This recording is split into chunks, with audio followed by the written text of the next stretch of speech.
সুপ্রিয় চাষি ভাইরা, আসসালামু আলাইকুম। ইসলাম ভাই, যিনি প্রায় 7-8 বছর ধরে একটা পর একটা সফল ব্যাচ উত্তোলন করে আসছেন। ইসলাম ভাইয়ের এই 7-8 বছরের ইতিহাসে ওনার একটি পুকুরেও এই পর্যন্ত লস আসেনি। এই পুকুরেরই আপনারা বেশ কয়েকটা হারভেস্টের প্রতিবেদন দেখেছেন ইতিমধ্যে। আজকেও ইসলাম ভাইয়ের মাছ হারভেস্ট চলছে। আমাদের সাথে রয়েছেন ইসলাম ভাই। আমি এই মুহূর্তে রয়েছি নেত্রকোনা সদর উপজেলা 40 ইউনিয়নের সোনুরা গ্রামের ইসলাম ভাইয়ের পুকুর পাড়ায়। ইসলাম ভাই, আসসালামু আলাইকুম। জি, ওয়ালাইকুম আসসালাম। ইসলাম ভাই, আজকে কত মন মাছ নেবে? মাছ আজকে 150 মন মতো ধরা হয়েছে মাছ। 150 মন নেবে। 150 মন। মাছটা কিনেছে কোন ব্যাপারী? এটা হইলো তারাকান্দা রুবেল ভাই। এটা তো হইলো উনারে মাছ কিনে দে আমাদের এই এলাকার একজন আছে কালাসান।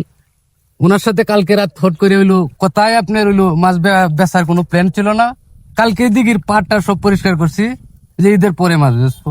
তখন হঠাৎ করে সিদ্ধান্ত হচ্ছে বিক্রি? হঠাৎ করে এই 1টার দিকে, রাতের 1টার দিকে। ও আচ্ছা আচ্ছা। কি দর বিক্রি করেছেন মাছটা? এটা হলো আমি কইছিলাম যে আপনার 9,700, এই ব্যাপারে হইলো আপনার 600। 9,600 টাকা মন, 15 টাকা কেজি। 15 টাকা কেজি। আপনার মাছ যে বাছাই করলেন, ছোট মাছ কত মন হতে পারে? ছোট মাছ সর্বোচ্চ 8 থেকে 10 মন। তাহলে মাছটা কয়টায় টিকতে পারে আশা করা ধরেন যায়? 10 থেকে সর্বোচ্চ যদি আপনার হয়তো 11টা এর মধ্যে হবে। এর মধ্যে হবে। তাহলে আপনি 3-4টা ক্যারেট পাইতে পারেন। হ্যাঁ, এমন আশাবাদ। এই পুকুরটা আপনার মূলত তো 19% না? হ্যাঁ, 19 শতক। এটা তো আমরা মাপ দিয়েছিলাম হ্যাঁ, গত বছর। জি জি। 19 শতক। 19 শতকে খাবার গেছে কত মন? আমরা এখানে কত টন? আমি হইলো এইটার পাশে হইলো ওই পুকুরটা, দুইটা পুকুরে। এটার আপনার তফাৎ হইলো এইটার 1 মাস পরে হইলো ওইটা আমাদের রেনু দেওয়া। আচ্ছা, তো দুইটা পুকুরে আমার হইলো ওই পুকুরটা তো আমার সাথে রেনে দেওয়া, হ্যাঁ হ্যাঁ, তাই না? তো আপনার সাথে ওই পুকুরটা আমি রেনু দিছিলাম এই আমার এলাকার খেসারি তো। আর এইটা হইলো আপনার এই যে মুক্তাগাছা সীমান্ত হেসারি। সীমান্ত হেসারি হইলো মাছটা হইলো ওই পুকুরে। অর্থাৎ আপনার ওই পুকুরের রেনুটা আমার পুকুরে একসাথে দেওয়া ছিল। একসাথে দেওয়া ছিল। এটা ছিল 1 মাস আগে। 1 মাস আগে, এটা 1 মাস আগে। তাহলে দুইটা পুকুর মিলিয়ে আপনার খাবার গেছে 17 টন খাদ্য হইলো গেছে অলরেডি, দুই পুকুর মিলিয়ে। দুই পুকুর মিলে।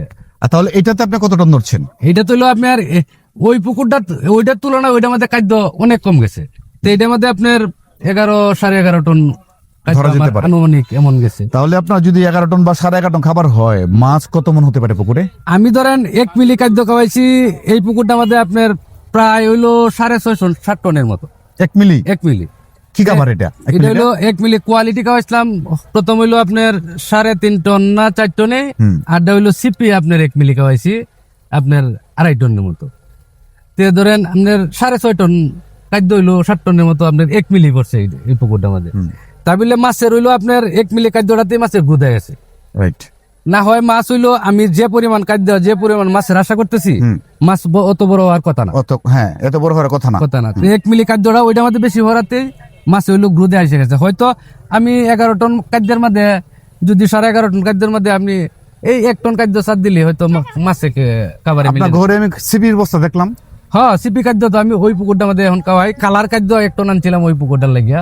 আচ্ছা। সবজি হইলো আপনার খাওয়ানো হয়েছে না, তে কয়েক বস্তা কালার খাদ্য রয়েছে। তার মানে দুই পুকুর মিলিয়ে আপনার খাবার গেছে 17 টন। 17 টন। এটাতে আপনার মাছ হতে পারে 250 মন। ও 250 মন তো আশাবাদী ওভার হইতে আর একটু, যেহেতু 11.5 টন খাদ্য না, তে একটু বেশি হয়ে যায়। একটু বেশি হইতে পারে, অনুমানিক হ্যাঁ। তারা যারা মাছ ধরছে তারা এমন একটা আশাবাদ দিতেছে আর কি, যে 250 মন হতে পারে। আজকে তো 150 মন নেবে। আজকে 150 মন নেবে। এখন এই আমি শুনলাম আপনি বাকি মাছটা রেখে দিবেন। হ্যাঁ, বাকি মাছটা হইলো রাখা দেওয়া চিন্তা ভাবনা। কেন এই সিদ্ধান্ত কেন নিলেন এই আপনি? সিদ্ধান্ত এই মাছটা হইলো আপনার একটু ঘনত্ব বেশি, পুকুরটা গভীরতা কম। এখন হইলো এই মাছটা আপনার অক্সিজেন হোল করে একটু বেশি বেশি। মাছও বড় হয়েছে, মাছের ডিম হয়ে আপনার গেছে। বেঞ্চুরি ছিল না? বেঞ্চুরি ছিল, বেঞ্চুরি রেখে অক্সিজেন করতেছে। অক্সিজেন হোল করতো। তারপর আমার 3টা পুকুর কিন্তু 1 মাস দ্বারাই হইলো 3টা পুকুর। এই মাছটা হইলো ওইটার থেকে আমি 70,000 মাছ নিলাম বাড়ির সামনে পুকুরটা আমার। ওই মাছটাও আল্লাহ যেহেতু বড় হয়ে গেছে। আর এটার 1 মাস পরে ওইটার মধ্যে প্রায় 1.5 লাখ 2 লাখ মাছের করতেছি। সবটা মাছ একসাথে লয়ে যাবো দেখবাম। সামনে হইলো কুরবানি ঈদ আইতেছে, ঈদের পরে হয়তো 2-4-10 দিনের একটা গ্যাপ থাকবে। একটু মাছ একটু হালকা করে এলাম আমার এটা একটু তার মানে হচ্ছে হলো আপনার পুকুরে আপনার ঘনত্ব বেশি হতে অক্সিজেন ফল করছিল, ফল করছিল। একটা হলো জি। প্রথম কারণ। দ্বিতীয়ত কারণ হচ্ছে আপনার 3টে পুকুরের মাছই বড় হয়ে গেছে, বড় হয়ে গেছে। আপনার চাচ্ছেন একটা পুকুরে অর্ধেক মাছ কমিয়ে একটু ঝুঁকিটা কমিয়ে হ্যাঁ। ফেলতে। ধরেন 10টা 11টা মাছ হইলে তো না, বসে থাকা যাবে না। বসে থাকা যাবে না। আপনার সকলে এই যে এই বাজারে ব্যস্ত আছে, আমারও ব্যস্ত হইব। আমি বাজারে এসে বসে থাকবাম, হয়তো বাদে কি হয় বলা যায় বলা না। যায় না। এখন আপনি এখান থেকে 150 মণ মাছ উঠানোর পরে যে মাছটা আপনার থাকবে, এটা আপনি কিভাবে রাখবেন, পরিচর্যা কি করবেন এটা নিয়ে? এটা পরিচর্যা আবার সহজ। আমি কালকে আল্লাহ যেহেতু 2 দিন বেলা থেকে সকালে আমি লবণ পটাশ আমি হইলো পুকুরে, সারা পুকুরে ছিটাই দাম 500।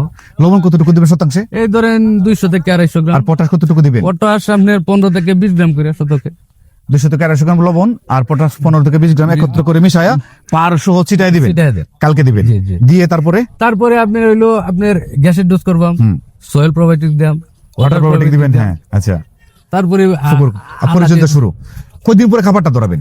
ধরেন আজকে তো খাদ্য খাইতোই না, কালকেও তো আপনার কমই খাবে, কমই খাবে। কালকে হলো দিয়ে সকালবেলা দিতাম না, যেহেতু লবণ পটাশ দিতাম। কালকে বিকাল থেকে হালকা হালকা করে খাবার ধরাবে। খাবার ধরাম। সুপ্রিয় চাষী ভাইরা, এই বাজারে মাছটা বিক্রি করা একটু লাভের আশাটা কমই হবে। ইসলাম ভাই যে সিদ্ধান্তটা নিয়েছেন, যেহেতু মাছটা বেশি হয়ে গেছে পুকুরের আয়তনটা আপনারা দেখতে পাচ্ছেন, পুকুরটা ভিতরটা 19 শতক। এটা আমি গত বেচে মাছ বিক্রির সময় মাপ দিয়েছিলাম। এই 19 শতক এরিয়ার মধ্যে প্রায় 250 মণ মাছ হয়ে যেতে পারে পুকুরে। এখান থেকে 150 মণ মাছ আজকে উঠায়া বিক্রি করা হচ্ছে। বাকি মাছটা এভাবে উনি রেখে দিবেন, আর বিক্রি করবেন না, ঈদের পর বিক্রি করবেন। তো জালো ভাইদের সাথে আমি কথা হয়েছে, তারাও বলছেন যে পুকুরে যে পরিমাণে মাছ এখন রয়েছে 100 মণের উপরে হতে পারে। ইসলাম ভাই, জি ভাই, সাম্প্রতিক সময়ে কিন্তু রোগবালাইটা বেশি হচ্ছে পুকুরে, লেজ পচা, পেট ফোলা, বদ হজম। জি। আপনার যে আপনি চাষ করে নিয়ে আসছেন 3টা পুকুরে, আপনার রোগবালাইটা কেমন হয়েছে?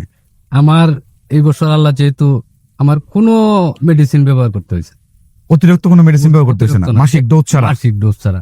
যেমন আপনার এই আপনার খালি এনজাম লিভার টনিক, এটা আপনি 10 দিন, এটা তো মাসিক পরিচর্যা থাকতেই আছে। 3 দিন খাওয়াইছি। এছাড়া জীবাণুনাশক, গ্যাসের ডোজ, প্রোবায়োটিক এইসবই ব্যবহার করছি, শুধু আর কিছু এর বাইরে কিছু লাগে না? লাগছে না। আপনাকে পেট ফোলা হয়েছিল ইতিমধ্যে? না না না বা এরকম লেজ পচা, ক্ষত রোগ না, কিছুই কোনো হয় না? ধরনের কিছু হয় নাই। আমি ভিডিও শুরুতে কিন্তু বলেছি যে আপনার 7-8 বছরের মাছ চাষে জি এ যাবৎ একটা পুকুরের কোনো সমস্যা আপনার হয়নি। জি না সত্য বলেছি কিনা? জি জি হ্যাঁ, জি, আপনার সত্য বলেছেন। হয় নাই তো? কারণ আমি যে পরিচর্যাটা করি, হয়তো এক চাষি যদি আমার কাছে ফোন দিয়ে জানে, সেই বুঝতে পারবে আমার কি পরিচর্যাটা। ওই যে একটা দেখছেন, ওই যে একটা পাইপ, এটা আমি সারা পুকুরে বর্জ্য পরিষ্কার করি। সারা পুকুরে। সমস্ত পুকুরে বর্জ্য নিচ থেকে বাই করেন? নিচ থেকে বাইর করি। তলদেশ থেকে? তলদেশ থেকে। এই যে তলদেশে যে পানিটা পরিবর্তন করে আপনি কিন্তু পুকুরটায় সৌন্দর্যটা ফিরিয়ে এনেছেন। জি। এই যে পুকুরের যে সৌন্দর্য এখন পানির এই রং পুকুরটার 250 মণ মাছ, এই পানির এই অবস্থা না, থাকার কথা না। আমি এটা তলের বর্জ্য আমি প্রতি সপ্তাহে আমি পরিষ্কার করি। আমি তো কাবার ধরছি আপনার হইলো এই যে রমজান ঈদ থেকে হলো কাবারটা আপনার, রমজান থেকে হয়তো একটু কাবার পুরোপুরিভাবে ধরছেন কাবারটা? কাবার ধরছি। তে আমার হইলো এটা মধ্যে পুকুরটা আমাদের হইলো আপনার 2বারে 4-5টা বস্তা খাইছে, আপনার 25 কেজি বস্তা, 125 কেজি খাবার 2 বারে খাইছে? দুইবারে হইলো অনর্গল খাইছে। এটা হইলো আপনার এখন যদি ইজিলি খাই ফেলছে। জি, এখন হইলো এই সাইডে মাছ আছে না, জান খাদ্য ফলাই নিশ্চিত খাইবে, এটা আমি আশাবাদী। কারণ আমার পুকুরে কোনো সমস্যা নেই, পুকুরের তলানিতে কোনো সমস্যা নাই, পানির কোনো সমস্যা নাই, মাছে খাদ্য না করে। আমার ওই পুকুরটা আমাদের খাদ্য ছেড়ে দেন, যত আপনার ডাক্তার আসে, যত আমার এই যে বন্ধু বান্ধব দেহার লাগিয়ে আসে, এই যে পিসারি করে খাদ্য আছে, সেরা হইলো খাদ্য ফলায়, দেহে রং দেহে, আমারও ভালো লাগে। কিছু মানুষ হলো পুকুরের পারে যাইতে দেয় না, হয়তো এই পুকুরে একেবারে খাদ্য দিয়ে দেওয়ার বেলা দেখতে দেয় না। আমার বেলা স্যার এই সব কিছু না। আমি হইলো উন্মুক্ত ধরতে গেলে মানুষ, আমি সবারই সমান মনে করি। যে আমার এক জিনিস হচ্ছে, অনেকেই আছে আপনার লাভটা বলতে চায় না। জি জি, অনেকে আছে পুকুর পাড়ে কোনো লোক নিতে চায় নিতে চায় না, না। খাবারের সময় কোনো লোক নিয়ে যায় না। এটা আমার অনেকেই বেলায় আছে। এমন না। আমি যে আসে আমি খাবার দিইলো মাছ দেখা দিতে পারি যে আমার মাছটা এমন আছে। ছোট মাছটা আগে দিবে না? হ্যাঁ, ছোট মাছটা আগে বলবো। এই তো ছোট মাছ নাকি? হ্যাঁ, এই 7-8 মণ হইতে পারে মনে হয় না? হ্যাঁ, এমনই। তাহলে এই ছোট মাছটা আগে দেওয়ার পরে বড় মাছটা পরে দিবে? জি জি, বড় মাছটার অর্ধেক দাম ছোটটা? হ্যাঁ, বড় মাছটার অর্ধেক দাম হলো ছোটটা। ধরো ধরেন বড়টা যদি আপনার 10,000 আসে, জি, তাহলে ছোটটার দাম আসবে 5,000। 5,000। এই তো জি। মানে এটার যে রেট আসবে এটা অর্ধেক মূল্য। অর্ধেক মূল্য হইলো। এখন এই ছোট মাছ পুরোটা না দিলে হয় না? আপনি লোকাল বাজার বিক্রি করতে আসছে, বেশি দাম বিক্রি করতে পারতেন। এটা হইলো আপনার ব্যাপারীরা, তারা হইলো একটু সংকোচ করে যে মাছটা বাচ্চু না আমরা দিলে হয়তো এই যেহেতু মাছও কম হয়, কিছু কিছু মানুষ আপনার এ করে রাখে দেয়, বিহারির সাথে কথা কয়ে যে আমি 5 মণ দেয় আদি রেখে দেয়। আমার কিছু কিছু মাছ তো আপনার পুরোটাই দিয়ে দেওয়ান লাগে। তা আমার না অল্প কটা মাছে এনে রাখবো, আমি কি তার বাজার হই না, আমি কি তার আর এটা নিয়ে আসলে খুব একটা পারাপারি হয় না, পারাপারি হয় না। অল্প মাছ তো, অল্প মাছ। এর ব্যাপারে চাইলে ব্যাপারে দিয়ে দেয়। কালাচান বাড়ি তো কই দেয় আমার 2 মণ মাছ দিতে হয়ে যাবে, হেলা সে দিয়ে দিতে। আমার মনে হয় এই ছোট মাছটা যদি আপনি লোকাল বাজারেও সেল করেন জি, তবু 150 থেকে 180 টাকা এমন এমন এমন পাওয়া যেতে পারে। জি, এমনি তো খুচরা বাজার তো মাছের আবার বালা, পাইকারি বাজার আপনার এই গেটটা ভালো হয় এই দিক দিয়ে। এই গ্রেডটা ভালো হয়, গ্রেডটা মার খাওয়ার সম্ভাবনা থাকে না। এরপরে হলো রুমাল বাচ্চা দেওয়াটাই ভালো মাছ। আর নাহলে এই মাছ আপনার এখন যদি হয় 10টায়, তাহলে আপনি 10 মণ মাছ যে 150 মণ তেল করছেন ওখান হইব 8টায়, তাহলে কোনটা ভালো? হ্যাঁ, বাচ্চাটা ভালো, বাছটা ভালো।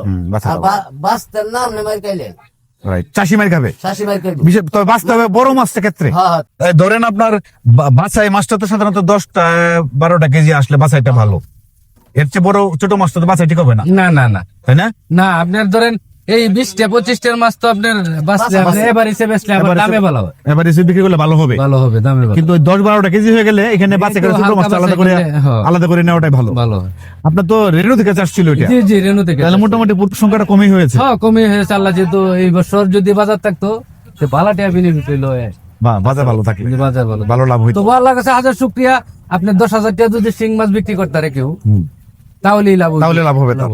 আপনি 10,000 টাকা ধরেন প্রতি কেজি মাছে আপনার ধরেন 125 টাকার উপরে তার খরচ হইতে না, তো 10,000 টাকা হইলে আমার আবার 125 টাকা হইলো আপনার লাভে হইতেছে Right. প্রতি কেজিতে। হ্যাঁ, প্রতি কেজিতে।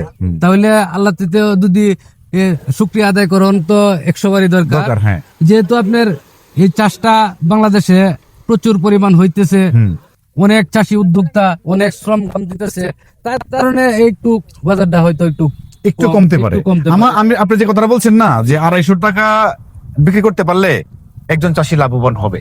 250 টাকা কিভাবে বিক্রি করবে? ধরেন আপনার মাছটা 15টা বিক্রি করছেন 9,600, আপনি কিন্তু নিশ্চিত 4 টাকা রেট পাইতেছেন। হ্যাঁ। 3টা হলে পাবেন, 3টা পেলে 600 হইতেছে, জি। তাহলে তো 10,000 টাকা মন হয়ে গেল। হ্যাঁ, হ্যাঁ। আর 10,000 টাকা মন হয়ে গেলেই একজন চাষি লাভবান হইতে লাভবান পারে। হইতে পারে। অনেকে আছে 20 কেজি 30 কেজি মাছ বিক্রি করে ফেলে, এই 20-30 কেজি মাছ বিক্রি করলে তো লাভের আশা করা লাভ নাই। আমি তো অনেক চাষির কই যে মাছ হলে আপনি 15টা নিচে আসেন, বড় করেন। 15টা নিচে আনেন, আল্লাহ যেহেতু লাভ হবে। চাষটা সবাই একসাথে শুরু করে দিই, যদি উঠানামা করে চাষ, আজ থেকে 1 মাস পরে মাছের কিন্তু একটা ক্রাইসিস হবে, তখন মাছের হ্যাঁ, বাজার হ্যাঁ, হবে। নিশ্চিত। তখন যদি যারা বেন্ড করে আপনার এই পুকুর উঠানামা করে করছে ধরেন 2 মাস আগে, 2 আগে মাস পরে, পিছে তাহলে ওই চাষির কোনো কষ্ট হইতো না। গত বছর আমি হয়তো বলছিলাম যে চাষে যাইতাম না, যেহেতু আল্লাহ যেহেতু পোনা হয়ে গেছে, পোনা বিক্রি করতেছি না, তাই বললে আমার চাষ। তো ইসলাম ভাই, জি ভাই, চলেন আমরা মাছটা মাছ মারতেছে, চলেন যাই। চল। সুপ্রিয় চাষি ভাইয়েরা, ইসলাম ভাই অত্যন্ত আন্তরিক এবং বিনয়ী একজন চাষি। আপনারা যারা ইসলাম ভাইয়ের সাথে ইতিমধ্যে যুক্ত হয়েছেন তারা ইসলাম ভাই সম্পর্কে জানেন। উনি চেষ্টা করেন যারা চাষে যুক্ত হয়েছে নতুন করে তাদেরকে পরামর্শ দিয়ে সহযোগিতা করতে, খুবই আন্তরিকভাবে সহযোগিতা করেন। মাছ তো কালার তো যথেষ্ট ভালো, একের কালার, তাই না? যথেষ্ট ভালো। তো আলহামদুলিল্লাহ। কালাসান ভাই, আপনারা আজকে কয় টাকারই নেবেন? আজকে নেব 160 মণ। 160 মণ, 150 থেকে 60। আপনার গাড়ি কয়টা লাগবে? 60টা লাগবে। আচ্ছা, ইনশাল্লাহ আমি কিন্তু স্ক্রিনে আপনার নাম্বারটা দিয়ে দিব। কোনো চাষি ভাইরা যদি যোগাযোগ করতে চায় অবশ্যই আপনারা একটু আন্তরিক হয়ে যোগাযোগ করবেন, হ্যাঁ? আর মাছ কিনলে অবশ্যই নগদে কিনবেন, বাকি কিনবেন না। কোনো চেকে কোনো বেচা কেনা করবেন না, ঠিক আছে ইসলাম ভাই? জি ভাই, তাহলে এই মাছটা পরে বড় মাছটা মাপ শুরু হবে, তাই না? জি জি।